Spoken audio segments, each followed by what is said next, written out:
Ketika tulisan lu bisa menginspirasi orang lain. Gue pikir inspirasi itu hanya, wah gue jadi pengen ke tempat itu, gue jadi pergi ke situ. Tapi ternyata it's beyond that gitu. Karena ada orang yang dari misalnya dia nggak suka jalan-jalan jadi jalan-jalan. Ada orang yang nggak suka baca jadi suka baca. Ada orang yang nggak bisa nulis jadi nulis, malah jadi bikin buku gitu kan. Ada orang yang, gue sampai merinding tuh. Ada orang yang apa namanya, dia nggak berani jalan-jalan sendiri, tiba-tiba jadi solo traveler gitu kan, yang lebih dari sekedar lu menceritakan destinasi lu ke sana, lu pengen gitu, tapi ini yang bener-bener mengubah hidupnya dia gitu loh. Sekarang pandemi ini Bo, gue udah 6 bulan gak keluar rumah. Maksudnya kan lu tadi gue bilang ya, bahwa gue tuh gak bisa hidup dalam satu tempat secara rutinitas itu aja gitu, dan itu ternyata mempengaruhi gue banget gitu. Sementara pariwisata adalah industri yang paling hancur pada saat pandemi kan. Nomor satu yang paling hancur lah, paling terpukul. Yang gue attach-nya kan ke industri pariwisata. Jadi udah nggak ada perjalanan, nggak ada apa, segala macam. Nah, gue pikir oke lah gue nulis gitu. Tapi ternyata dengan terkungkungnya itu gue bener-bener merusak mood gue untuk nulis, gue jadi nggak kreatif gitu loh. Jadi gue sekarang aja masih dalam 6 bulan ini gue masih mencari-cari nih gimana caranya memecut gue gitu. Kemarin-kemarin sih udah lah ya, gue ke Pulau Seribu 3 hari itu kan lumayan, bisa dapat matahari, bisa gini. Tapi belum bisa kecepatannya nggak seperti pada saat normal gitu loh. Dan tapi lo tetap berusaha untuk tetap produktif gitu kan, meskipun tidak seproduktif sebelumnya gitu. Iya. Nah, tapi kan penghasilan juga jadi turun itu karena karena toko buku tutup. Udah royalti bener-bener yang kamu yang bilang anjlok ya sekarang ini udah Dodo itu yang serut gitu turunnya 90%. Wow. Kemudian saat lo mulai dalam kondisi kayak gini mau tetap menulis ya, kadang nulis tapi nggak seproduktif sebelumnya, kembali ke seperti pertanyaan sebelumnya, apa yang tetap lo katakan sama diri lo sendiri agar pas lagi malas-malasnya tapi akhirnya nulis juga gitu walaupun nggak seproduktif sebelumnya gitu, itu what do you have to tell yourself? Itu gue bilang apa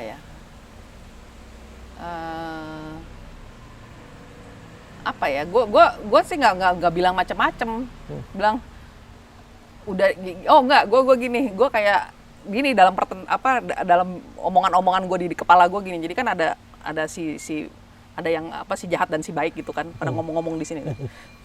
Udah tidur aja lah, tuh Netflix lagi bagus loh, nih ada film baru gitu. Terus yang satu bilang, enggak, udah lu nulis aja dulu, ini masih ada 2 jam sebelum lu jam tidur gitu kan, gini. Nah itu biasanya gini, gue akhirnya gimana cara macu gue nggak pakai ngomong-ngomongan kayak bagaimana, yang penting lu buka dulu, oke deh, janji ya 5 menit aja nulisnya gitu loh. Jadi kalau misalnya lu nggak, jadi ada suara-suara itu 5 menit aja nuliskan. Ntar kalau misalnya lu nggak bisa ya udah lu tinggalin, lu boleh deh nonton, tapi lu coba dulu deh 5 menit aja gitu. Dan gue coba, dan biasanya gue langsung kalau udah 5 menit kan wah kok tiba-tiba wah tanggung nih ya gitu. Jadi ya udah bisa udah 5 menit, gimana nih udah 5 menit? Ya udah deh 5 menit lagi gitu loh. Jadi memang menurut gue sih gitu ya. Ketika lo ingin melakukan sesuatu yang lo males banget, cobain aja dulu 5 menit gitu. Jadi kalau misalnya ntar you will see gitu, and then you will decide. Tapi lo harus coba dulu. Jadi pakai bergerak dulu 5 menit. Mungkin gue jadi mikir sama seperti saat kita memutuskan untuk ya udah nonton dulu sebentar 5 menit, akhirnya juga nonton terus akhirnya gitu kan, kadang gitu juga. Ya mungkin ya sama seperti itu, tapi paling enggak jangan bilang tidak, tapi lu coba dulu at least 5 menit gitu.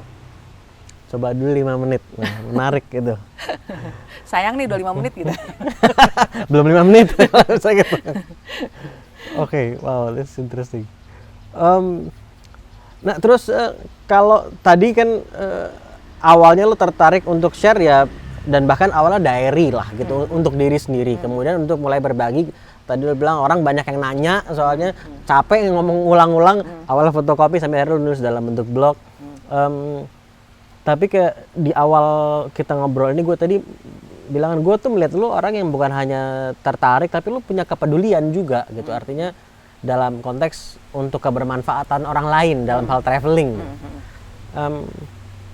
Ada nggak momen di mana saat lo kalau lo ingat-ingat dari yang tadinya it's just for me, terus ada hal yang men-trigger lu untuk ini juga penting nih biar orang lain tahu. Jadi mindsetnya mulai juga to contribute to others tuh saat kapan?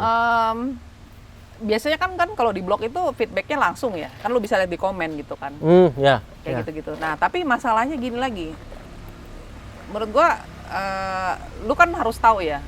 Menurut gua kalau ya lagi-lagi itu ajarannya kampus gue, lu harus tahu diri lu sendiri gitu kan. Dan gue tahu gue orangnya tuh Messi artinya apa tuh, gue nggak detail-detail banget kalau nulis. Jadi lu nggak akan ada di situ semua tulisan gue yang ada harga, misalnya jurusan apa segala macam tuh nggak ada, karena gue nggak inget gitu loh. Dan menurut gue ya sudahlah gitu, yang penting gue ceritanya jerninya gitu. Nah orang-orang mulai nanya nih kan, jadi habis budgetnya berapa gitu kan. Terus kalau misalnya saya mau dari titik ini ke titik ini naik busnya nomor berapa gitu kan. Wah, Teknis banget tuh. teknis banget gitu kan. Dan itu biasanya gue selalu itu, dan gue waktu kan gue nyablaknya di Twitter ya. Gue sampai sekarang gue senang main Twitter.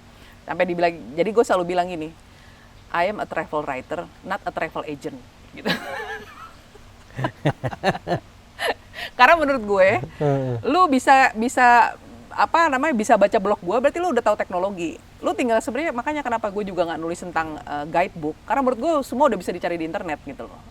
Jadi gue journey-nya yang gue tuliskan, pengalaman pribadi gue, tentang tempat apa segala macam. Tapi kan ada juga suatu kondisi di mana gue harus nulis untuk orang lain gitu loh. Ya kayak misalnya trip berbayar lah istilahnya. Lu nulis tentang suatu tempat, terus ya itu harus favorable. Ya jadi gue nggak nulis, nggak banyak ngambil endorsan gitu karena gitu. Jadi tulisannya kan jadi nggak genuine ya. Gue harus menulis apa yang dia mau tulis gitu loh, apa yang dia mau baca gitu kan. Ya udahlah sekali boleh, dan itu pun gue milih tempatnya gitu. Tapi kalau misalnya kayak misalnya dalam keadaan sekarang gitu kan, kalau misalnya ada yang mau endorse gue gitu, ya kalau misalnya masih Malaysia, Singapura, Thailand, yang gitu-gitu doang mah udah selesai, banyak kok nggak ada banyak yang gue ceritain. Jadi biasanya itu ya gue mencari tempat lain, angle lain yang kayak gitu-gitu. Makanya kadang-kadang juga kalau misalnya trip itu kita kan rame-rame tuh, biasanya ada jurnalis, blogger lain, ada vlogger, ada apa segala macem. Nah itu biasanya gue dengan kondisi gue boleh extend, karena apa, pasti gue pengen walking extra mile supaya gue mendapatkan cerita yang berbeda dari yang lain gitu. Dibandingkan Gitu. yang standar yang ada ya, Iya. ceritanya gitu. Kan mereka ya kita lihatnya sama, pengalamannya sama gitu kan, ya gue pasti minta extend gitu, karena gue pengen mencari sendiri gitu kan, feelingnya belum dapat gitu. Orang kita naik bus, turun foto-foto itu gitu, naik lagi, turun itu lihat itu tuh gitu. Kan malah semua diatur-atur ya. Gitu. Dan kalau yang lu harapkan apa sih saat lu menulis, orang yang lu harapkan apa yang didapat orang dari tulisan lu? Nah sebenarnya gini, gue pikir awalnya gue bikin blog itu orang mendapat, jadi gini kan, prinsipnya kan kalau nulis gitu, apa yang kamu baca tapi belum ada, tulislah gitu loh. Jadi apa yang kamu baca tapi belum ada, apa yang kamu pengen kamu baca tapi belum ada nih, ya lu berarti lu yang harus nulis. Jadi waktu itu juga gitu, setiap gue mau pergi gue browsing, ya kok kagak ada cerita tentang ini ya gitu. Ya berarti gue harus nulis gitu kan. Nah sampai gue lupa tadi gue ngomongin apa. Apa yang lu harapkan dari pembaca lu dengan baca lu? Jadi kalau sebagai penulis itu achievement terbesar seorang penulis, ini menurut gue ya, bukannya award atau apa, lu dapat apa, tapi ketika tulisan lu bisa menginspirasi orang lain. Gue pikir inspirasi itu hanya, wah gue jadi pengen ke tempat itu, gue jadi pergi ke situ. Tapi ternyata it's beyond that gitu, karena ada orang yang dari misalnya dia nggak suka jalan-jalan jadi jalan-jalan, ada orang yang nggak suka baca jadi suka baca, ada orang yang nggak bisa nulis jadi nulis, malah jadi bikin buku gitu kan. Ada orang yang, gue sampai merinding tuh, ada orang yang dia nggak berani jalan-jalan sendiri, tiba-tiba jadi solo traveler gitu kan, yang lebih dari sekedar lu menceritakan destinasi lu ke sana, lu pengen gitu, tapi ini yang bener-bener mengubah hidupnya dia gitu loh. Menggerakkan orang tanpa harus disuruh. Iya. Jadi nggak, ya karena masih suka sampai sekarang dapat email atau ketemu orang gitu kan, yang aduh terima kasih ya Mbak, gara-gara Mbak saya jadi begini. Gara-gara Mbak, wah saya jadi ambil beasiswa lah, atau enggak saya keluar lah gitu kan, atau enggak misalnya dia nulis buku, ada bukunya, Mbak boleh nggak endorse? Mbak tuh dulu gara-gara Mbak saya jadi begini gitu. Kan wah gitu. Kayak bangga banget gitu loh, bisa menginspirasi. Dan ternyata tulisan jalan-jalan yang gua tulis itu nggak sekedar destinasi doang gitu loh, bahwa bisa mengubah hidup mereka menjadi orang yang lebih apa gitu. Itu menurut gua ada suatu kebanggaan tersendiri gitu loh. Sepanjang menjalani profesi ini, travel writer ini, pernah nggak kepikiran ingin melakukan hal yang berbeda yang nggak ada hubungan sama traveling? Atau ada godaan-godaan, tawaran apa gitu yang nggak berhubungan gitu? Apa ya? Gue mungkin karena udah menjalani lama ya. Pasti jadi gini loh.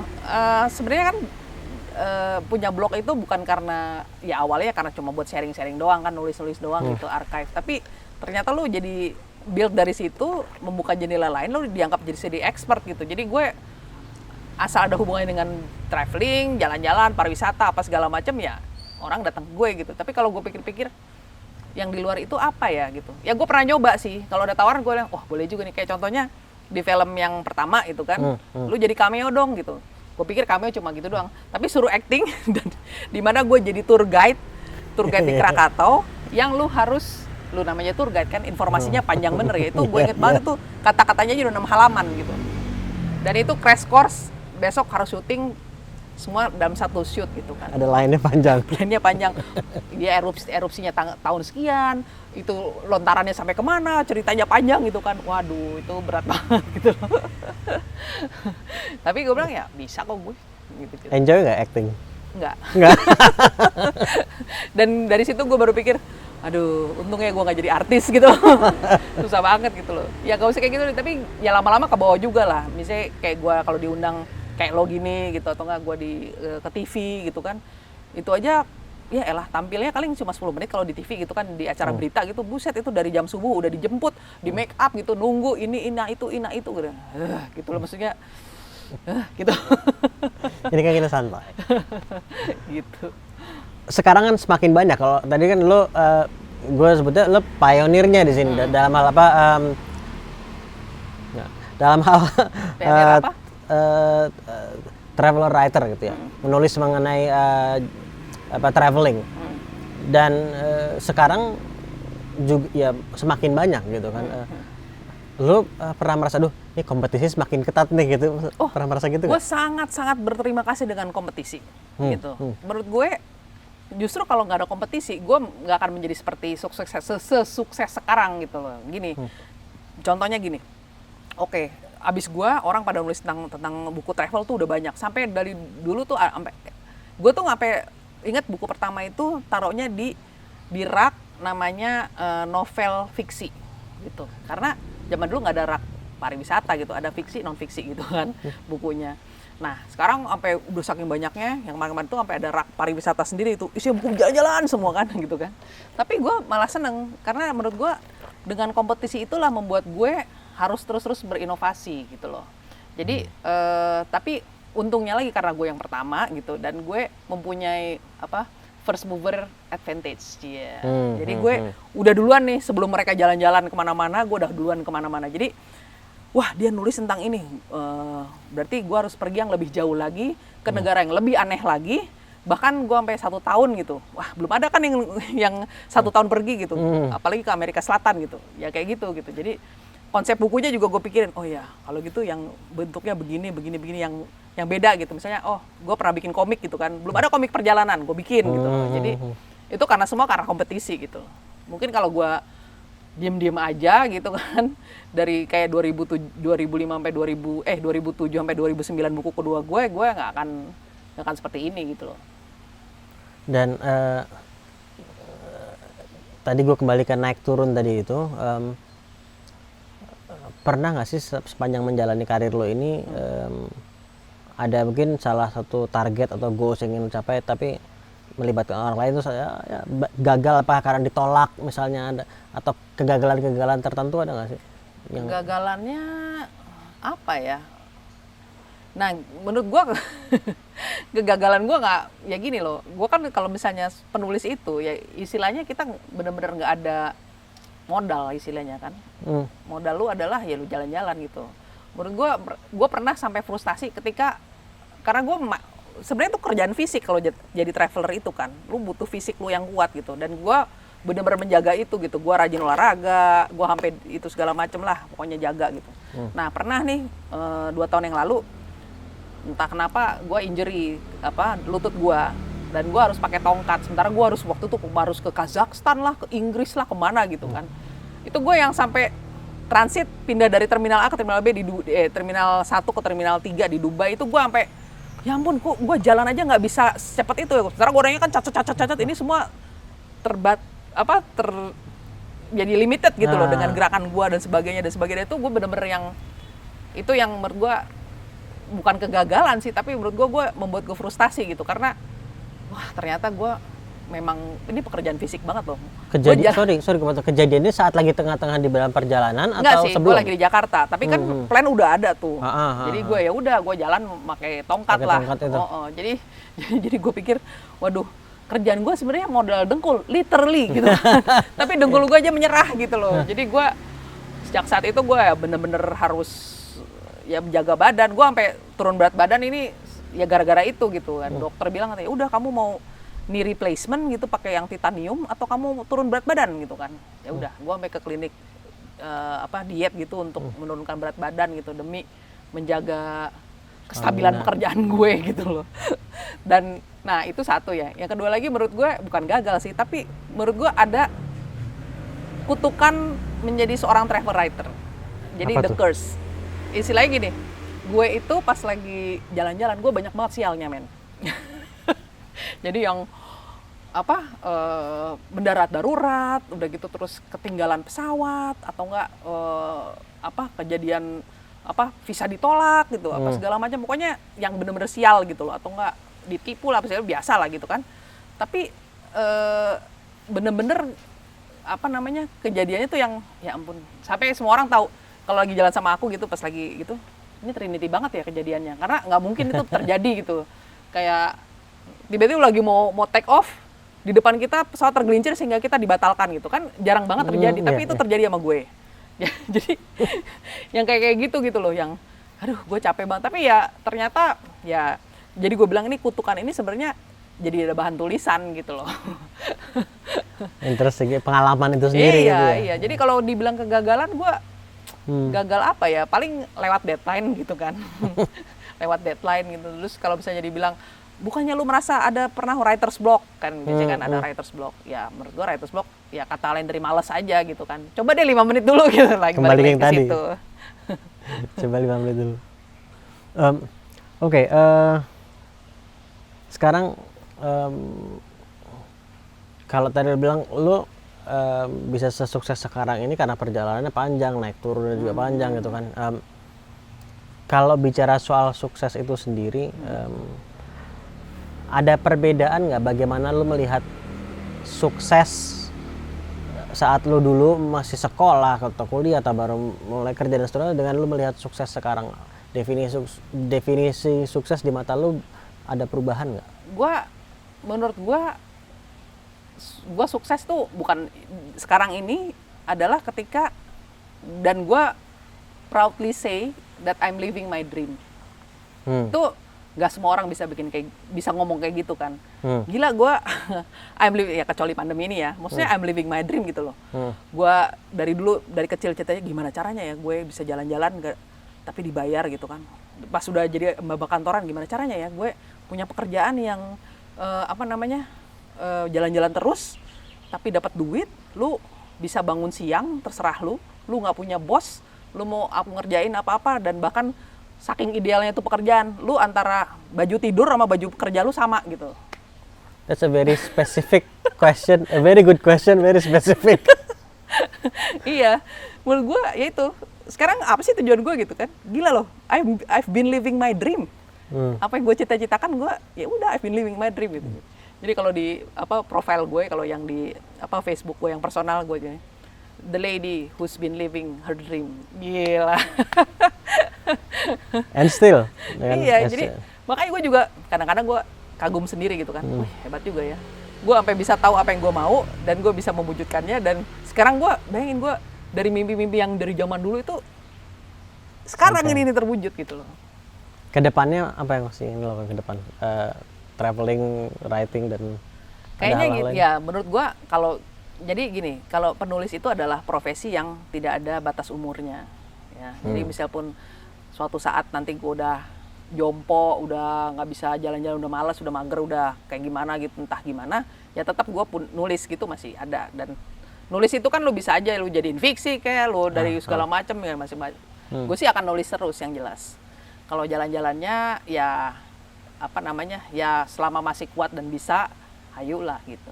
Karena gue belum sampai target nih. Ada negara atau kota tertentu nggak yang belum pernah lo datengin tapi Pengen banget. Gue pengen ke Antartika. Antartika? Kutub Selatan. Ya, Antartika. Dan itu nggak ini ya,